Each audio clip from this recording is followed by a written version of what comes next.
как с помощью бутылочки пивка избавиться от кашля и убрать всю мокроту. Избавиться от кашля нам нужно пивко. Мы его подогрели, но ни в коем случае не кипятили.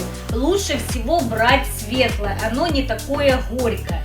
После того в этот же стаканчик мы будем добавляем сюда в этот стакан теплое молоко. До кипения не доводили. Вот такая у нас смесь получается. И сюда добавляем буквально немножечко на кончик ножика сливочное масло. Все хорошенечко нужно перемешать. Этот напиток лучше всего пить перед сном на ночь. Уберет твой сухой кашель, смягчит кашель, уберет отхождение мокроты будет. Просто выпиваешь этот стакан и больше кашля у тебя не будет.